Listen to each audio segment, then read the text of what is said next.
What do you know about the Deathly Hallows? The Elder Wand. The most powerful wand ever made. A resurrection stone. The Cloak of Invisibility. Together they make the Deathly Hallows. Together they make one Master of Death. Harry, tell me where he is.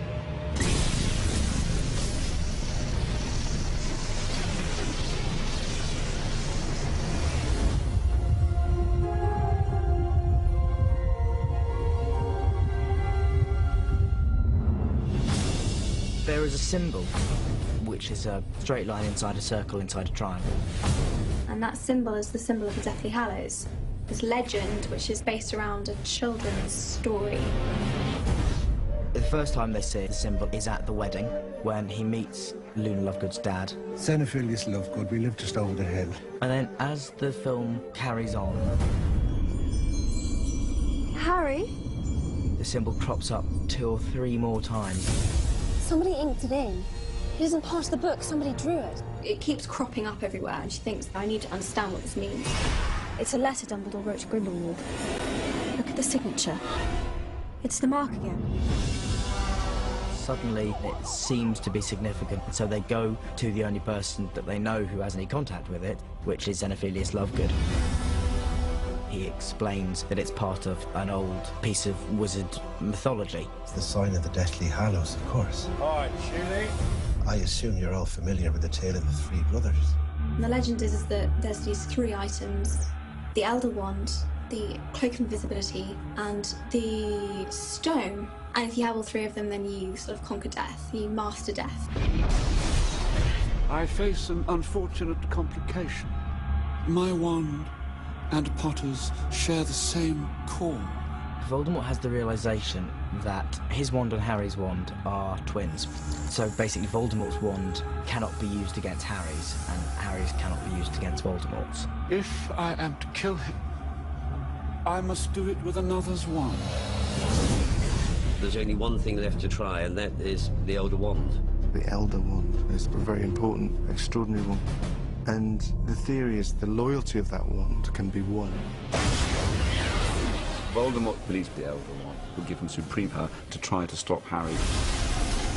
His desire to get the Elder Wand is paramount, as is his desire to kill Harry.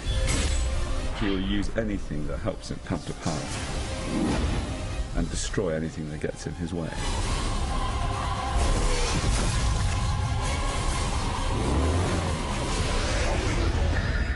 Tell me where it is.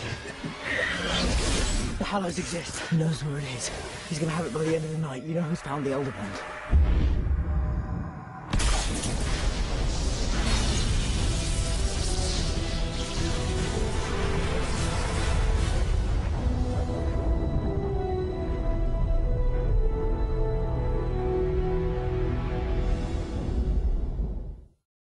There is no denying. But I say this to our citizenry. Hey! We, ever your servants, will continue to defend your liberty and repel the forces that seek to take it from you. Your ministry remains strong.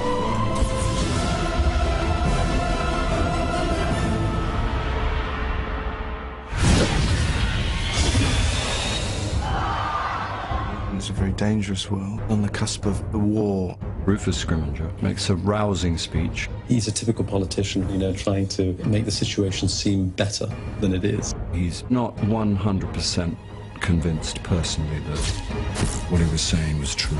And how could he be, really, given the forces against which they are pitted? The Auror Office no longer plays any part of protection of Harry Potter. Those closest to him believe we have infiltrated the ministry. They got that right, then, haven't they? The ministry is strong.